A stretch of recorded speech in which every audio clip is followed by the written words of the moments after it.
Solinsky said as much. It's called the march through the institution. So when any institution is fair game, and they're just gonna try to take over. And not that these people necessarily care about classical music, they really just simply want to see it fall. Mm-hmm. And it's like what we saw with bringing down statues. It's this sense of revenge against Christopher Columbus for coming over here in the first place, revenge against, you name the founding father, mm-hmm. for not being good by today's standards.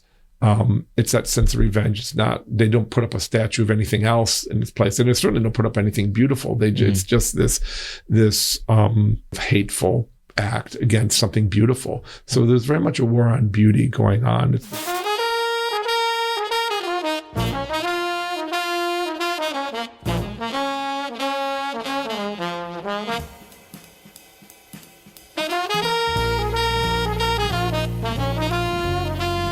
Howdy, everyone, and welcome back to Moment of Truth, the podcast of American Moment. My name is Saurabh Sharma. I'm the president of American Moment, and I'm joined by Emma Waters, the coalition's manager. Is this the first time you've been on since your name changed? No, second time. Second time you've been on since your name changed. Okay. But it still sounds weird to say. Yeah. So. You'll eventually get used to it. We've got a fantastic episode for you guys today, something a little bit different. There are many policy wonks and nerds that come on this show. There are politicians, there are think tankers. Today we have a trumpet player. Andrew Balio is the principal trumpet of the Baltimore Symphony Orchestra. He's played in the Philharmonic in Israel, the Orquesta Sinfonia del Estado de Mexico. I mean, he's played classical music at an extremely high level all over the world for decades now. He's also the president and co-founder of something called the Future Symphony Institute, which he co-founded with Roger Scruton, of all people. And so we brought him on because we were sort of fascinated by what has happened in the institutional life of American orchestras and symphonies. It's reflective of what's happened in a lot of institutions in American life, that is collective suicide. And so we thought we'd bring you something interesting and unique. I know that many of you fancy yourselves as appreciators of high culture, and so we thought that this could provide some value. And if you haven't ever been to a symphony or orchestra, Andy makes a fantastic case for why you should do so. What did you think of all that, Emma? I thought it was an incredible episode. Theater kids might be ruining things in the White House, but it turns out that classical musicians might save us after all. So there was certainly a lot of hope, but it brings a lot of perspective. The essence of the arts, from architecture to classical music and so on, is that it draws your attention off of yourself to something higher than yourself, something that is truly beautiful and something that is great, and gives you a vision that you just can't replicate beyond that. And I think that was the crux of a lot of his message that he presented in terms of today, in terms of our American history, in a way that was incredibly fascinating. Yeah. It's rare that you meet someone who, I mean, again, to be the principal trumpeter at the Baltimore Symphony is just, I mean, you have to be operating at a level that is global in its scope. I mean, it's entirely possible that he is one of the top 100 trumpet players in the entire world. Like, that is the level at which you have to operate in order to do that. So a very interesting, a very unique voice, someone who comes to many of the same political conclusions that we do, I think, but from a vast amount of experience from across the world. So we hope you enjoy the episode. Give it a listen. We promise you won't be disappointed. And so we'll go now to Andy Balio. Mr. Balio, thank you for coming on the podcast. Oh, it's a pleasure to be here. Thank you so much. You have potentially one of the most unique backgrounds of any of our guests. We have a lot of political policy nerds on this show, but you come from an entirely different world, the world of arts and culture. Please tell us a little bit about what it is that you do and how you got there. Oh, well, I'm a classical trumpeter. I play in symphony orchestras. On occasion, I'm a soloist in, far-flung places. I was raised in Wisconsin. And I just simply, the only reason why I play classical music is because we had a fantastic music program in our middle school. And I was, subsequently made it into high school. And then we had another fantastic music program there. So when I was growing up, all the kids played music. It just was the thing that everyone did. Even the small farm communities had absolutely, completely, fully funded bands full of the most, the best instruments. And it was just a thing that was done. It was just embedded in the culture in Wisconsin. So I have Wisconsin to thank for the fact that I was able to succeed as a musician. It's just they didn't particularly focus on me, my abilities. I was just one of a lot of kids in a bunch of really large bands, and I came up through the youth orchestra there and went on to the elite music. The thing what's even dorkier than a band camp is orchestra camp. So I went to orchestra camp, and that's it's even nerdier. And so I came up through there, and then I went to New England Conservatory in Boston, which had a joint program with Harvard University, and so I played in the Harvard University Orchestra.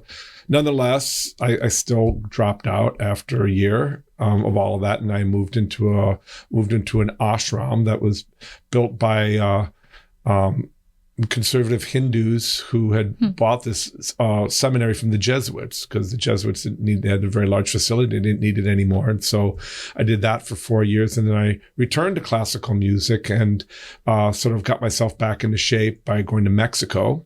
I played in an orchestra run by basically a drug dealer.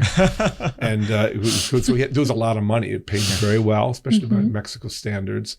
And then I went on to the Israel Philharmonic and spent nearly a decade in the Israel Philharmonic with Zubin Mehta. And I got a real education. I mentioned those things because I got such an education from not only being raised in Wisconsin, but living in this Hindu monastery and living in Mexico, seeing how classical music was so important to that culture. They had their own way of doing it, and they embraced all of it. And it was just a certain joie de vivre that the Mexicans had towards all forms of music, but particularly classical music. And that's not really a story that we talk about much. That South America and Central America has huge classical music tradition, and they really thrive in it. And then, of course, what would classical music be without the Jewish culture, who've some of the greatest musicians ever have been Jews. And in Israel, we had this incredibly fertile place where so many amazing musicians lived. And so I was extremely fortunate to sort of round out my education by playing in Israel for all those years. And we were on tour about 3 months of the year, playing all around the world. So I think those are the things that are the most formative, those are my most formative chapters of getting to see the world, seeing how classical music exists in all these different cultures. It's been adopted by virtually every country in the world, and they don't see it as cultural appropriation, nor do they see it as something foreign to them. They see it as just as an intrinsic good. I saw so many cultures that see classical music as an intrinsic good and something that it reflected their values, and that's why classical music is actually in a form of renaissance right now. It's really at a zenith if you're talking about the number of people engaged with it and how many countries are doing it at an extremely high level. So I was able to witness all of that during my lifetime.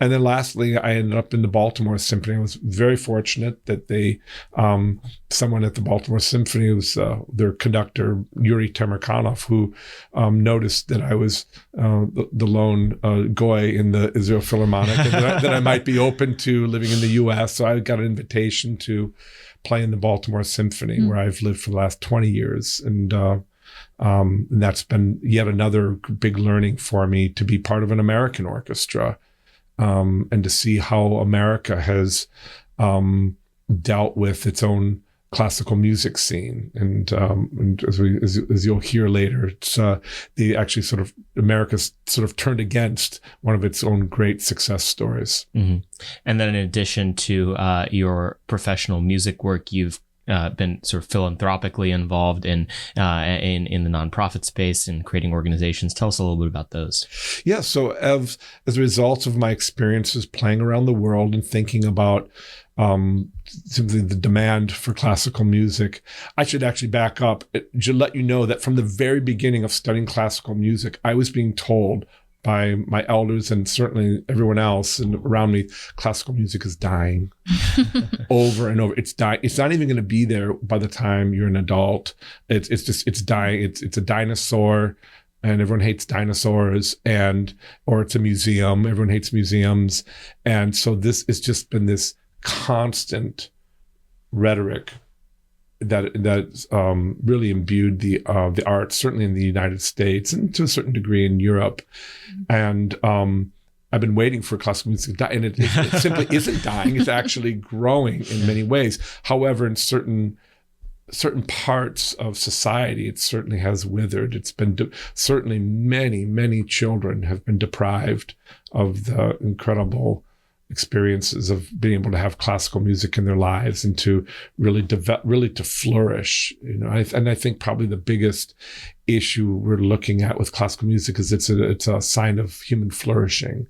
And I think that is what's changed. But it's really, it's not that it's gone away, it's shifted to different populations. So tell me, what is classical music? Because I think that there is a sort of broad sort of cultural definition of classical music, which is, that music that the olds played, it's with violins and trumpets. There's probably no voice to it. I mean, what exactly do we mean when we're talking about classical music? Because there is such thing, I guess, as modern classical music being created. What defines that term? Is it anachronistic? Right. I mean, so your listeners will be very familiar with this idea of postmodernism, modernism, postmodernism, which they may have studied, have a certain sense of that. Well, there is a music that sort of latched itself on to classical music, which we call modernist or postmodernist music, it grew out of it, but it actually went off on its own tangent. And so right now you have rather hostile roommates. They're living under the same roof, but they're duking it out. They're sort of fighting over the kitchen and the bathroom and who really should reign eminently in this whole in this whole living situation. I'm not entirely convinced that they can live peaceably together. There are two types of, just like there's two types of conservatism, small c and capital C. There's capital C classical music and lowercase classical music. Capital C classical music is the music that was written in the classical period, Haydn, Mozart, early Beethoven, which was the first time all of this music that had been happening for centuries through the church, and then this we say more vernacular music that was more entertainment music and little operas and operettas, these types of things that were just happening without being self-consciously a thing that we call classical music. It all started to become much more codified and formalized. And we generally trace that all back to Papa Haydn, Franz Joseph Haydn.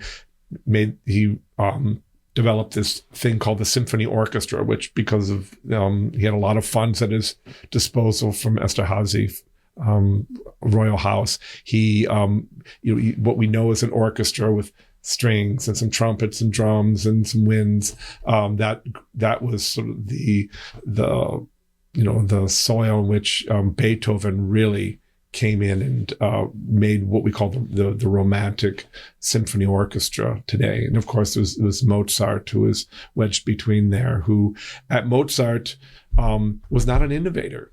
He actually took the pre-existing classical language, this ordered music that was according to these well-known forms, and he stayed within these boundaries for the most part. The thing is, he just did it so impeccably and so beautifully, and just with the utmost vision, without necessarily needing to take on what we call innovations. That was for Beethoven, who just went in every direction and was just a colossal genius in everything. It's astonishing that one man did so much. And so the classical music with a lowercase c is everything that came after that, including it, which is this. It's just sort of classical music is the music that is written down and played based on interpretations, and is ordered music. It's where there's virtually no improvisation in it. Although in Mozart's time there's a great deal of improvisation, Baroque music has a great deal of improvisation. It started to shift away from the improvisation and more into simply this idea of the formal piece. This is a piece of music, and we call this, we have this, Beethoven's Symphony Number 5, for example, is a piece of music, and it stayed static as a record, and we're all referring to the same, more or less the same edition all the time. And I know musicologists may take some issue with my definition, but I think that's very much a Lehman's version of what we can call classical music. Mm-hmm. And where does classical music, I mean, I assume that some of these are terms of arts, but I mean, how do people who are fans of classical music reconcile what modern music has become, from everything from rap and pop to even more, technically complicated work, say the scores that Hans Zimmer writes and so on? What does your world think of that quote unquote music as? Do you even see it as music? Right. Well, classical musicians have standards by which they measure music, what makes it great music and what makes it lesser music. And the whole point of classical music is always is this constant discernment of what is great and what is greater and what is lesser. There's enormous amounts of what we call classical music that has been utterly discarded. You're never going to hear it again because it just wasn't as good as something else. So it's really driven by this, by taste and quality and discernment. It's the same reason NBA fans love the 1990s Chicago Bulls. And it was just this time that these astonishing players came together, and they discerned them as better than some other teams at the same time, who may have, another time became the preeminent NBA team. And so that happens with classical music. We have what we call the best orchestra in the world. And then maybe it went through a low ebb, and another orchestra emerged as the best, what some people would call the best orchestra in the world. Then the other. So it's this, you have compositions, and then you have super high level performances, and the whole thing is predicated on excellence. You cannot separate excellence in classical music. There's virtually no demand for classical music unless it's the absolute top level. That's just a basic principle of classical music marketing and, should we say, winning in classical music. It's not like restaurants. If you want to make a lot of money in restaurants, you open up McDonald's and things like that. But if you want to lose money in restaurants, open up a really high-end restaurant. You probably go out of business in 6 months. Whereas classical music is, all the demand is at the top end. And that's, it's kind of brutal in that sense. A lot of people, they're distressed by that. Now, certainly the amateur world of classical music is thriving. I had the great fortune of coaching the World Doctors Orchestra here in Bethesda some years ago. So that would happen. It's all these doctors from around the world get together, and they rent out a major concert hall, and they'll rehearse, some major work. Like in this case, it was Mahler's Second Symphony, and they just go to town, and then they have a great weekend, and then they go back to their clinics and hospitals. And so amateurism is very, very important in classical music. It's really what drives the demand, the enthusiasm. It's the hobbyists, the people who have, the people who just happen to have a Bosendorfer piano at home, and they. So classical music is, as a phenomenon, is this synthesis between fans and professionals, and their friendships and relationships and the support of one another. So is core to the experience the way that most music used to be consumed, which was, there's a performer in front of you and you're watching it, and it's ephemeral. There's no recording it. I mean, do you think that the advent of, media that music can be recorded onto fundamentally changed the nature of music? It did. It really did, because it was, it allowed it to be captured, kind of like Grateful Dead bootleg tapes. Like you have these, the 1978, Chicago, summer festival performance, that everyone remembered as being, in which, and I should bring them up, they improvise a lot. The Grateful Dead was just constantly improvised. So they made sure that no two concerts were remotely the same. Whereas in classical music, we're playing the same music, the whole weekend, but we're playing it slightly differently each time by its own nature. And some people say, oh, the Saturday night concert was the best one. I heard the Sunday, it wasn't quite as good as the Saturday. And so that's the kind of thing that this discernment, it really energizes the classical music enthusiast. And, you were speaking about what makes classical music classical as opposed to other kinds of. There's great pop music out there, and to us musicians, musicians are very omnivorous, and music lovers are omnivorous. We know this from iTunes downloads. Well, on one iPod there'll be all of this pop music. There'll be heavy metal, there'll be jazz, and then there'll be operas. Mm-hmm. And you say, well, is this the same person's listening to all the? Well, yeah. People say, well, when I'm at the gym, I'm listening to one thing, and when I'm driving, I'm listening to the whole ring cycle or something like that. So that's one big learning, is that there are not these big walls between listeners necessarily. Mm-hmm. Good music is good music, and I say good music to us musicians. We have standards, and we have things that we look for that makes music. So the enemy in music is boring. Mm-hmm. So when we criticize some types of really popular music, to us it's just boring. That's why that's our problem with it. It's not an ideological problem with it, or it's just quite often it's simple. It's too simple. Mm-hmm. It's so predictable. It just keeps looping the same bad idea over and over. So it's a little bit like having a 4-year-old younger brother who just keeps doing something annoying over, and you tell him to stop. So to a classical music, when we hear music, first of all, we can't not hear music. Mm-hmm. Everywhere we go, our ears go to what we're hearing, and so those are.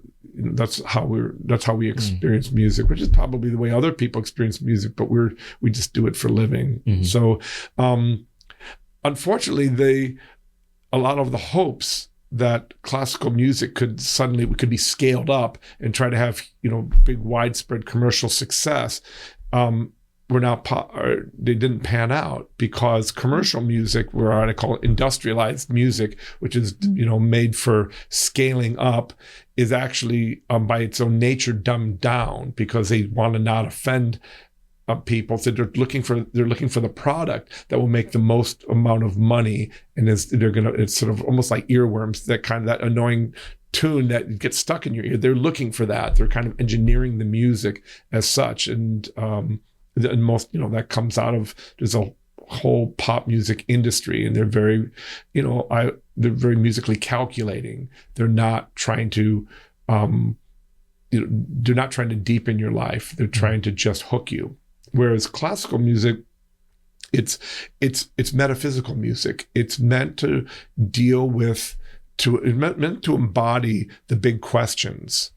And one of the major assumptions of classical music is that there's a transcendental realm, and that classical music was always music that had that in the background or the forefront. So much of it was sacred music, and the music that wasn't explicitly sacred music was still music that was meant to take you to some type of transcendental realm here and now in time and space, and that your imagination would, for that time, be taken to this very rich experience, this sense of something so beautiful, transcendentally beautiful, and so that's a very, very different goal. And it's not, we call the spiritual, the music. That's music singing about God, singing to God, but the music itself, the tonality, the harmony, it's not designed necessarily in the same way classical music, which is meant to simply embody, even without words. The words are inside it. The words are meant to embody the thing itself that they're trying to describe. So is music a language? Yes and no. It's been debated by philosophers for a long time. In a sense, I'm willing to call it a language for describing a thing that language can't describe. Mm-hmm. And I think that's what sets it apart. Mm-hmm. And I think that's the thing that in the culture wars, some people are very uncomfortable with the idea that with the idea that classical music is something not only set apart, but even on a pedestal. That's something that we hold as special, or even to some people sacred. And that's where the problems begin. So the story of the United States over the last, and really the West more broadly over the last 50 years, has been collective institutional suicide across every domain of life. The arts have certainly been no exception to that. Paint a picture for us. What is the apex of the American music cultural scene, presumably sometime in the 20th century, and how far has the decline been? How bad are things today? Well, I like to use the word apex because for classical music as an art form, what the incredible story of classical music in America was one of the apexes, in that America was built as an imitation of old Europe. We replicated a lot of those institutions, the university, some of these other institutions, and we looked to old Europe and said, well, they have all these amazing orchestras and opera houses, and we should too. So these very visionary titans of industry, like Andrew Carnegie and the Vanderbilts and whatnot, they made huge investments in building concert halls and trying to plant in every major city these institutions. Saying that our city is a real city too. And they would, and you look at the architecture of the late 1800s through the mid 20th century was all gorgeous, beautiful, neoclassical or traditional, any number of these forms that you found in Europe, they would imitate in their public buildings and the cities were meant to be beautiful. And this whole idea of beauty was something that we inherited from Europe. That beauty had to be embodied in our environments. The way we put a certain amount of land aside in every city for parks, and that's sacred. That you're not going to make money on this plot of land. That's green space, and we also play and we also recreate together. That's what makes us civilized, and so that's.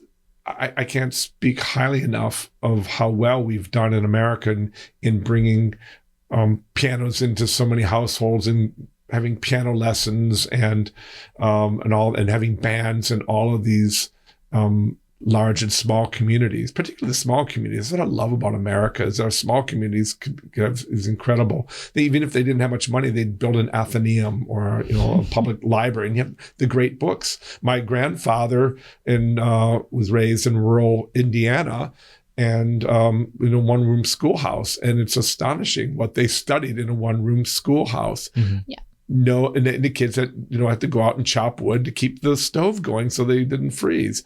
And yet they got better educations than so many of our kids nowadays. He went on to work on the railroad for 50 years, on the Wabash Railroad, and and that was around the time when the radio had just started. So they needed content, just like they needed good content on the radio. So they started thanks to Texaco, they started broadcasting Metropolitan Opera broadcast. So my grandfather already in 1920s was listening to every single Met broadcast of the opera and writing down who the singers were and going to the library and learning all the libretti and whatnot. And he's a railroad guy, and that was just his hobby, and that was the thing that Americans aspired to, which was this high culture, and likewise, one of American values were such that high culture should be available to everyone. It shouldn't, and that's always been part of America. That was always the plan, not to hoard it necessarily, but to spread it far and wide. And that's what Texaco did. That evil oil company. They wanted to make make that possible for all of us. So we have so America ended up having some of the greatest orchestras in the world. In fact, Gustav Mahler came to America and was the conductor of the New York Philharmonic. very early on. And, a lot of his symphonies were played by the New York Philharmonic, and he had that sound in his ear, even though he was from Vienna. He heard this American sound, which is a very optimistic, very powerful, and very technically proficient kind of orchestra. Mm-hmm. And so that was the next step of classical music when America got involved. Mm-hmm. And we have our own classical music, and a lot of it was inspired by the Negro spirituals and the Native American music, as we heard. Dvorak picked up on that in the 1800s already, and we have jazz music, which is a true indigenous high art music that we had. So we have all these different streams coming together to influence our classical, and it went back to Europe. So many of the Europeans were saying, "What is going on over in the New World?"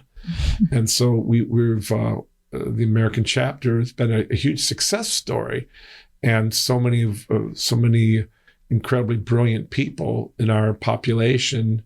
Let's just say Alan Greenspan, for example. He was at Juilliard, studied at Juilliard, and all sorts of great people who started out in music. Their minds were being fertilized by classical music, and they went on to do other things. But we have America at its best had really great classical music as a cornerstone of learning.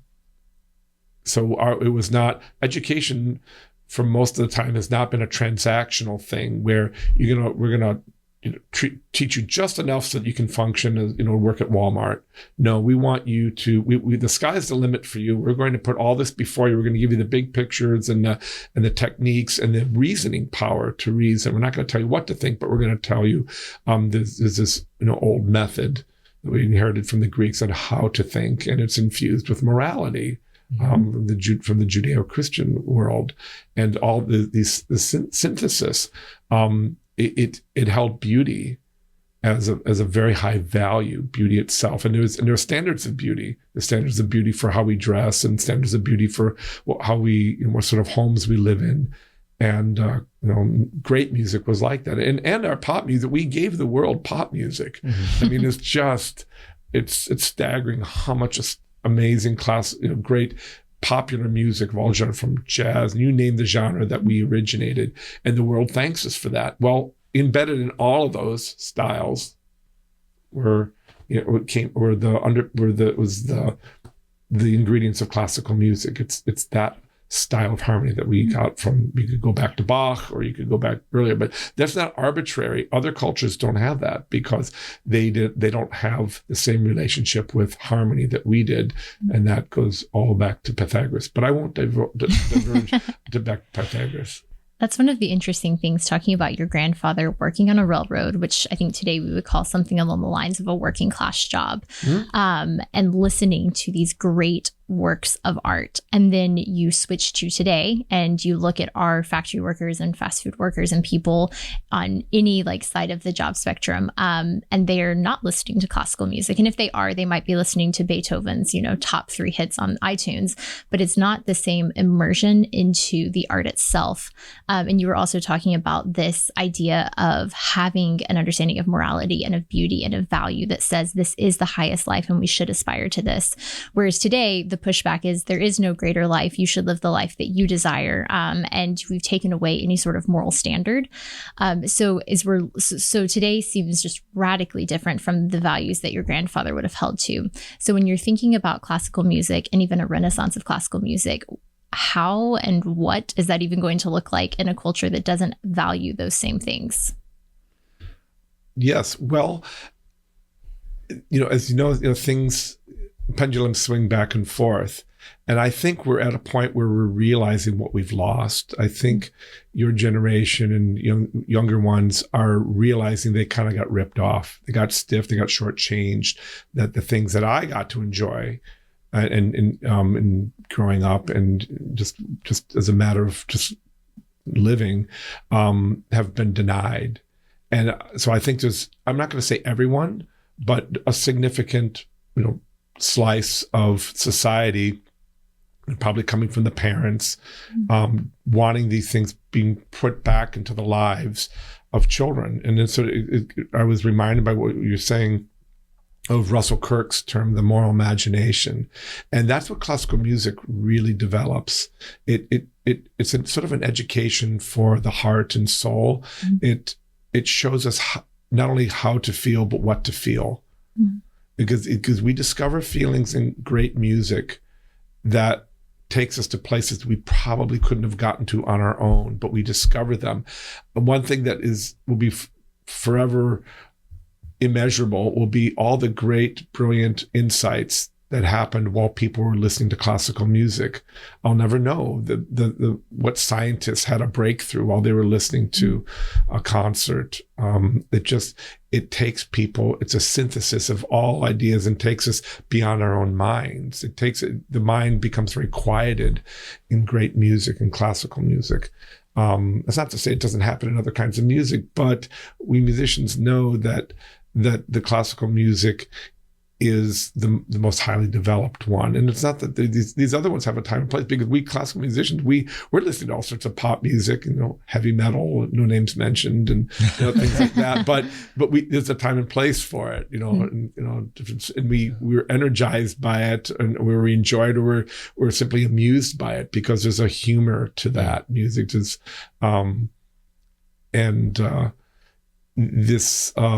This turning point, which I'm anticipating, is actually going to be, what's happening now is we're having reflected back to us what we've lost, or at least left behind by other cultures, because we're having this incredible cross-fertilization with the Asian continent, Far Asia and the Indian subcontinent, and they still have the values that we used to have. So one of the ones who've really inherited and are the keepers of the flame of classical music are the Asians right now. It's just amazing. Why do you think that is? Values. It comes down to Confucian values that overlap with our Judeo-Christian, Western values that we've rejected. But they still retain them. There's a certain small c conservatism to Far East Asians. What we're waiting for is for India to catch the same love of Western classical, because India also has this incredible conservatism and same these values of old things, valuing traditions, valuing character development, knowing that there is a God looking and judging us, and that that morality is not something we get to bend, but something we have to obey. So that's for me, that's the other shoe that I'm waiting to see. I'm hoping within my lifetime, India will, because we're talking 1.2 billion people, and that's a lot of potential Beethovens that could come out of India. And what's missing in India are concert halls. So one of the things that one of my great interests is in seeing some great philanthropy happening in India, where they just build a network of concert halls all around India, so that Western musicians can at least go on tour. I went on tour to India a few times with Zubin Mehta and the Israel Philharmonic, and we had to play in cricket stadiums, and there were some auditoriums left over from the British, but for the most part, there was nowhere to play. Really? Yeah, there's nowhere for us to go. Yeah, and because part of it is that there was a pretty firm resistance to it was a cultural imperialism or colonialism. They really wanted the British out, and they wanted all of these other things out for a good long time. But I think now could be a good time, because what we do know is a good sign, a bellwether of this, is that the Steinway Piano Company, they opened up a showroom in Mumbai. Oh, very good. So we know that they're planning on selling pianos there. So with piano lessons come people with who have these classical interests. Yeah. What has the decline looked like in the West, practically speaking, and on what time horizon? I mean, 50 years. What did it look like? Sort of. I mean, you were abroad, but kind of contemporaneously watching as a culture that once prioritized and valued this great form of art no longer does? It started in the public schools, because the public schools were the great leveling thing that we had going in the U.S. That the public school, there was a time when the public schools were the best schools in the world, it's amazing. And I actually keep on my phone here. I downloaded on Kindle on a reader. You remember the readers from back then. Kids didn't have tons of books, so they would give each year they'd just give each kid a thick book, and that was all the reading they were going to do. So there was a 1928 reader from the state of California. Oh my goodness, there's some hard stuff in there. This is for third graders. Yeah, third graders, and it was Longfellow and Shakespeare and all the stuff that they wanted the kids to learn to read. So already they were, not only could they read, they understood that the point of reading was not to learn to read, is to read. And now we've completely lost that plot. We have, back in Baltimore, we had all of our high school, nobody achieved English language proficiency one year. Wow. And that's how far we've fallen. And then, of course, in all this failure going on in our public schools, the first thing that the teachers said, well, we need more money. We better cut the arts, cut the fat. We would make the kids focus only on these very transactional things. So life in school is so bleak for kids now, because all they do is just over and over trying to just pass the next test. And there's no real human flourishing going on, no real creativity. If they're learning arts, they're not learning the discipline of the arts. They're just learning, here, throw some paint on some paper, whistle into a recorder for a couple hours. Yeah, exactly. Instead of whereas Asia, they totally get it. The point is to imitate. That it's this tradition of imitation. No, you don't get to originate or express yet. It's not about self-expression, because that is the first thing that has to be.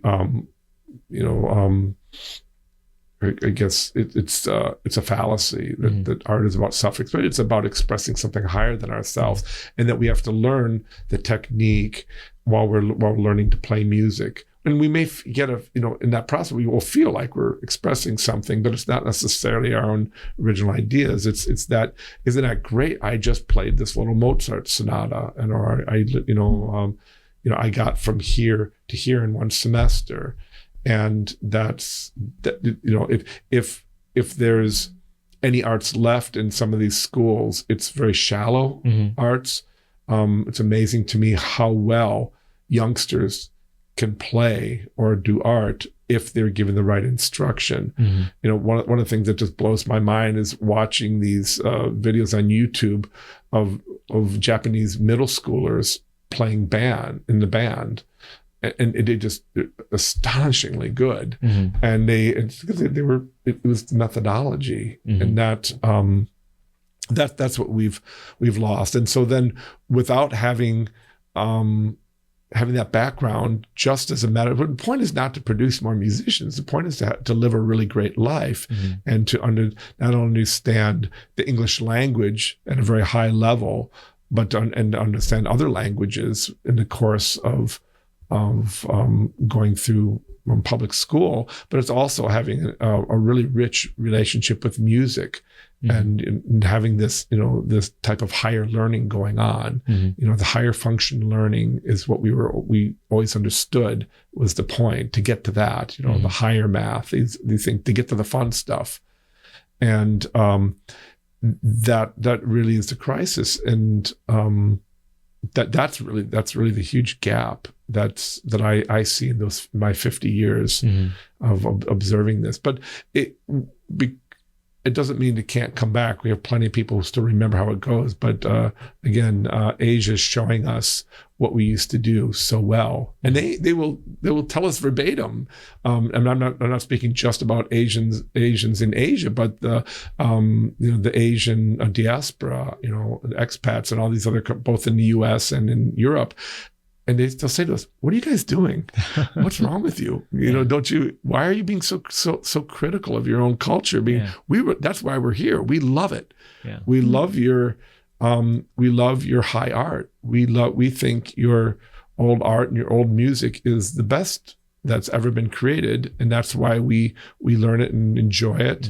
But we don't like your values nowadays. But we will take these other things. So the West has given the rest of the world these incredible templates to imitate, and now it's for us to be reminded by our friends in other places about what we were doing right before.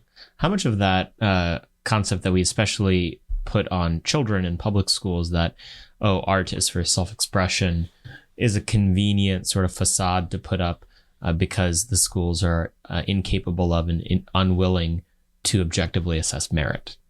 Yeah, absolutely. It all goes back to the Enlightenment idea that we're all born as perfect little innocent beings, as we are, and we're corrupted by society. Whereas the three of us would agree that it's actually quite the opposite, that we're nasty little barbarians unless we're shaped by higher ideas and good parenting and a good good schooling to develop ourselves, so that life is a path of self-development, and that classical music is a very unique, entirely in the history of the world. Classical music is entirely unique among world musics, and it offers a pathway of self-development, and it enhances civic life and people's sense of community when they come together to hear a classical concert or to play it together as amateurs, or just to get a child engaged in something that's bigger than themselves. So what are the perversions of modern orchestras in the United States and these cultural institutions? What at the highest levels, at the New York Philharmonic or the Kennedy Center, what practically has gone wrong? What's life like in those places these days? Well, we have an embarrassment of riches with orchestras, and it actually came as a result of two forces. You had these, I spoke of these visionary industrialists with more money than God, who wanted to seed the United States with great institutions. They founded these incredible museums and bought the greatest art from old Europe and started symphony orchestras. But these people were not particularly friendly to workers. So they just had it. They were always trying to get the same labor for cheaper. So what we also the musicians union actually ended up being this real force for good. Rather than the musician being this provider of this transactional product, saying we're sound makers. We said we are the product itself, and we are highly educated. We're craftsmen who make make this music at the highest imaginable level, and we deserve to be paid more. So what started happening? You have this face off between the boards of these nonprofit orchestras and these labor unions pushing for higher wages, living wages. They wanted living wages initially. And then they started saying, well, you can pay us more. And what started happening is people started making the decision to not be an engineer or not be a doctor and to go into classical music because it was actually kind of a good job. That's really great for not only orchestras, but great for society. And so we've gotten to a point where in American society, the musician can be rewarded very well and even respected in the same way the classical musician is regarded in Germany. In Germany, classical musicians are very highly respected. They're almost on par with doctors, and they're giving honorific titles and things like that. So it has to do with the cachet of the musician now is quite a bit higher, although, but that's just in certain segments of, the West. It's not that I'm making any great claims for us, but that's part of the success story, that the labor union, in our case, actually helped sustain the whole thing, because we're saying we wanted the art form not to be, held as entertainment, but that it was, in a sense, a living museum of not only great music, but great musicians. So the musician became part of the equation, that the musician was esteemed. So when you go to a baseball game, you don't go just to watch balls, up in the air, or just trying to get the score up. It was this fascination with the players themselves. Their stories, or you're a fan of that particular pitcher or whatnot. That's your team. Well, now Americans feel about their orchestra the way they also feel about their baseball teams. And I'm certainly not the first one to make that analogy, but there's a very, very strong athletic component to classical music. It's because we really are a type of athlete, and that it's that part of that American spirit of loving our sports that gets people excited about us. And likewise in Europe and Asia, they love us classical musicians in the way that they revere their sports stars. They want to see us do things that are to them unbelievable. They want to hear the unbelievable performance of something. And so it exists in that sphere of human flourishing, something done at its highest level. The same that people who never watch sports will still watch the Olympics, every 4 years, because it just, holy smokes, how did that person do that? How did they do that? Well, there's that can happen when classical music is done at the Olympic level. And that's where classical music exists. It's an Olympic event in this sense. So what do you do when classical music, when musicians, and you see this a lot with players in sports too, when they all of a sudden start using the art form as a way to shine a light back on themselves or on different beliefs that they have or issues that they want to elevate, therefore taking away from the larger beauty of the event and reducing it to something very specific. So how do you respond to that and sort of recapture the transcendental nature of classical music when a lot of people are taking it for their own pet projects or different beliefs that they want to be made public? Yes, well, I will take the ball and run with it. This is what just for your listeners, what's happening, everything you saw that happened in higher ed at the university level, which is the hijacking of the humanities. And now, believe it or not, they're even hijacking the sciences as in a sense, as a platform to simply enact political projects to promote, ideology, leftist, counterculturalist ideology. It's the exact same playbook as being applied to classical music, and it's almost done at times it's not even self-conscious. It's just done because that's all they know how to do. They were indoctrinated when they were in college, basically given marching orders. Your job is to go out and just overthrow, just bring down classical music. Classical music has to be destroyed in order to make it atone for its sins. It has to be punished. It's just we have to knock it off its pedestal, and whatnot. And you can't believe the things that are being done in the classical music world. It's just so ridiculous, and a lot of people get it. A lot of people, people just.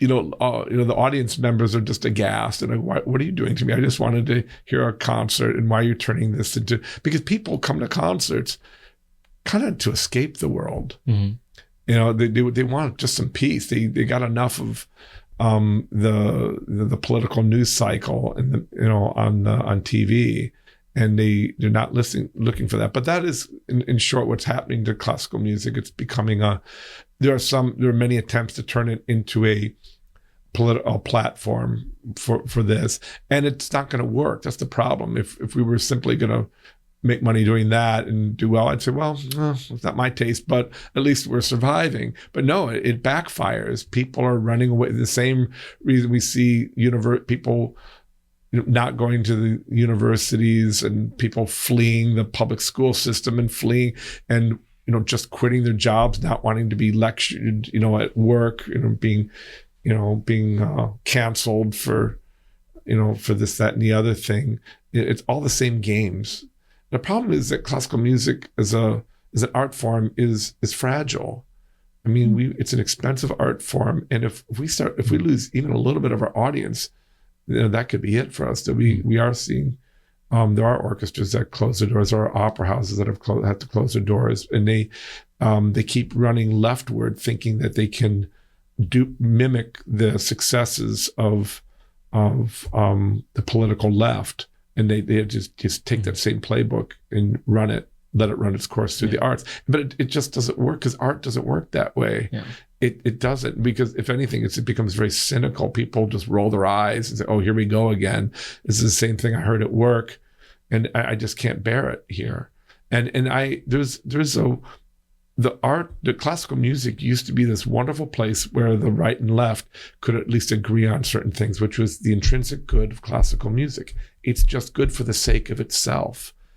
Not because it raises kids' test scores when they do it, or not because not because when you put a concert hall somewhere, it spreads wealth, for 5 miles. And, right, but that is a kind of like social engineering that some people will advocate for, right? We'll stick an orchestra in an urban ghetto, and suddenly that'll improve social indicators. I mean, what do you make of that phenomenon? It seems childish. Yeah. Generally, there's a basic the thing we see with building concert halls is they take the most undesirable land and say, we'll build a hall, but we're going to put you in the part of town where nobody else wants to be. So you'll transform all these people's lives just by existing there. Mm-hmm. And it doesn't work that way. What's the silliest example of that trying to be done?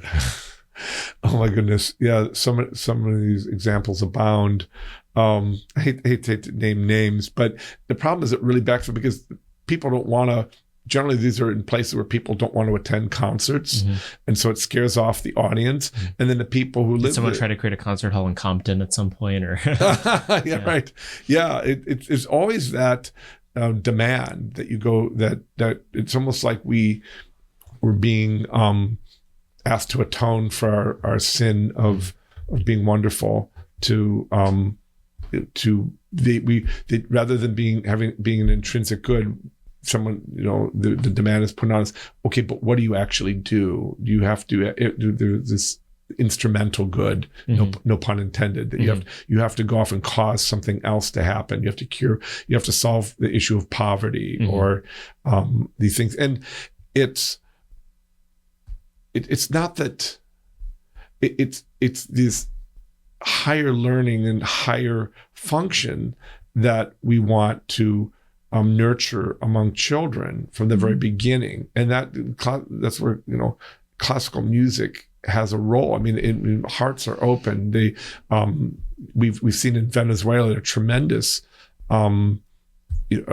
program for many hundreds of thousands of children that came up through their El Sistema. And these are the poorest children, and they were given instruments, and they were given a real focus in their lives, and their lives were greatly enhanced, and they went on to do great things. And of course, they produced many amazing musicians out of that program. So that was, but it was still music for the sake of itself. It wasn't meant to replace anything else. It was just this idea that great music would nurture people to become great souls.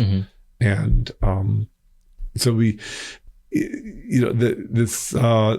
culture wars are trying to work. It's Saul Alinsky said as much. It's called the march through the institution. So when any institution is fair game, and they're just gonna try to take over. And really, it's not that they want, not that these people necessarily care about classical music. They really just simply want to see it fall.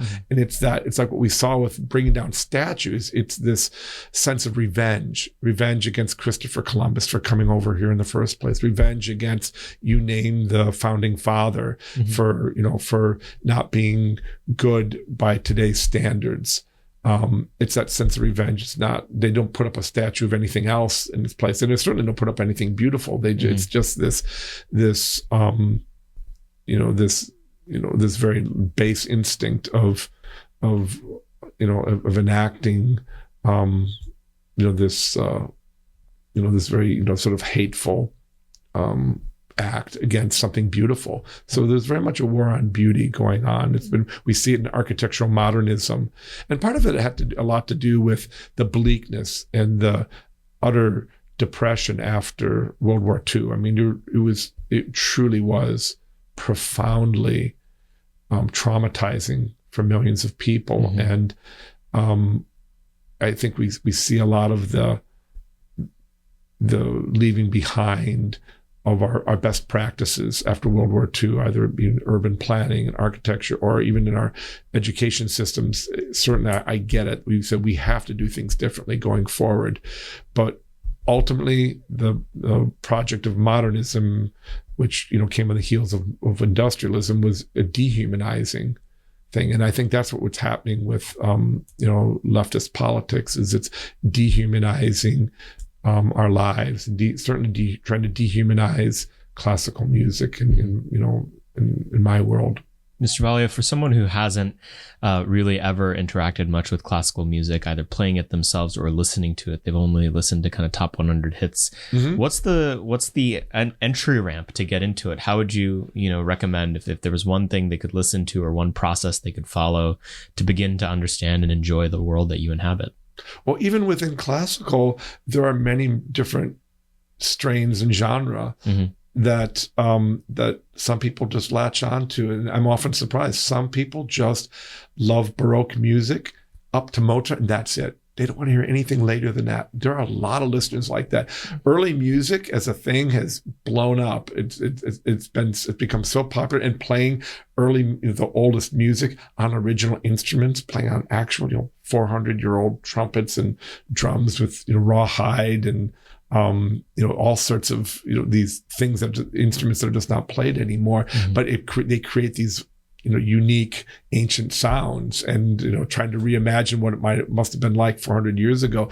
And there's a whole fascination with that, and there's a whole different sound world. You can hear the difference. Mm-hmm. They even tune differently, and then there's some people are romantics. They love romantic music. They love Chopin. They love Beethoven piano sonatas. They love they just love lush, expressive music in that sense. And other people, the music really, for them, they just like loud stuff. Rite of Spring, Shostakovich. They're really into these kinds of displays of raw power through the orchestra. So the great thing about algorithms is if you go on Spotify or Pandora, if you know a few things that you really like and you put that on your playlist, it's going to start pushing other things towards you. Mm-hmm.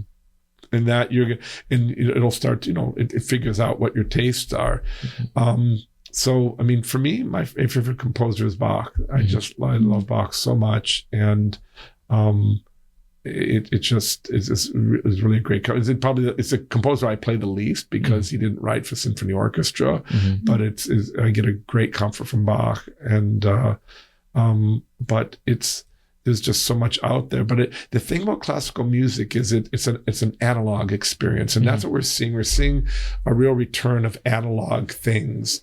I don't know if rotary dial phones are going to come back, but it's certainly people are really learning to appreciate non-virtual, non-digital experiences. And classical music, while you can get a lot of music onto your phone, and as MP3 files, these are very compressed files, and it just doesn't exist well like that. So it's a live music more than any other kind of music.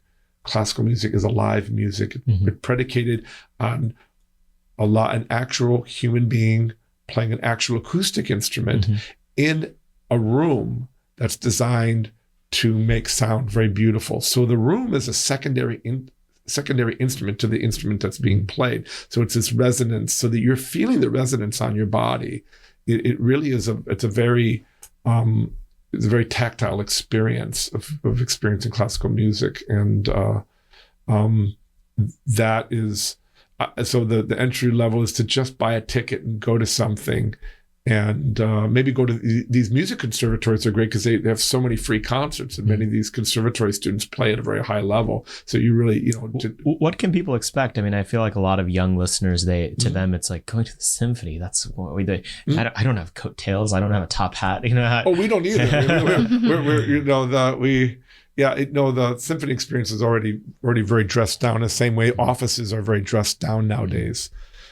that people don't have to dress up particularly to go to the office, particularly if you're the president. But but yeah, it's symphony orchestras don't really have much of a dress code anymore. I've seen all manner of dress at symphony concerts. So the barrier is pretty low, and we certainly encourage our listeners to check out what's available in their city. That there's chances are there is something. How can people follow your work and keep up with what you're doing and the organization that you run? Well, as a result of all my experiences and my desire to help make a difference, I decided to found a research institute called the Future Symphony Institute, which is at futuresymphony.org. And it's simply, right now, we do projects, we'll do symposiums on concert halls or music in the sacred and things like that. But we have lots and lots of articles on the philosophy of classical music, thinking about classical music. How should we think about it? How do we exist in society and whatnot? And that's my big project. I'm trying to grow for the rest of my life, trying to bring together founded with Sir Roger Scruton. Yes, Sir Roger Scruton and the architect Leon Creer.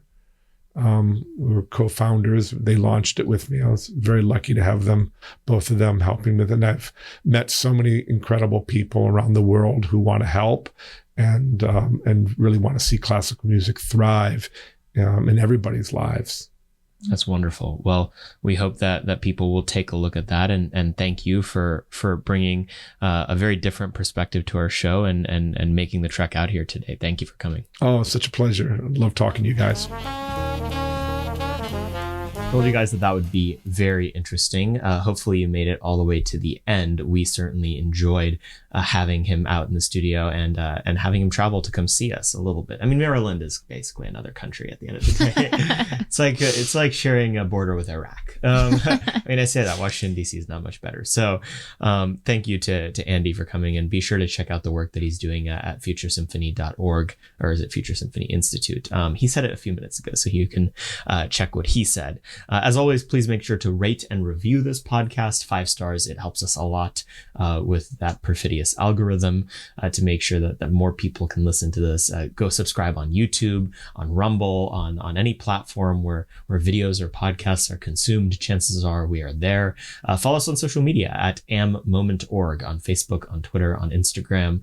There you can usually find clips of this podcast. You can find everything else we have cooking at American Moment. Don't think there's any active applications for something open right now, but I'm sure they will be arriving soon.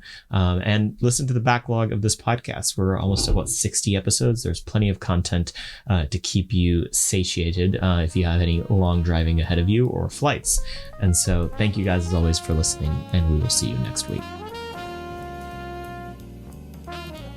Moment of Truth is an American Moment Studios production, filmed at the Conservative Partnership Center. Our podcast is produced and edited by Jake Mercier and Jared Cummings. Our intro music is A Minor Struggle by Ryan Serenich. Don't forget to like and subscribe on all platforms, and you can go to AmericanMoment.org to learn more.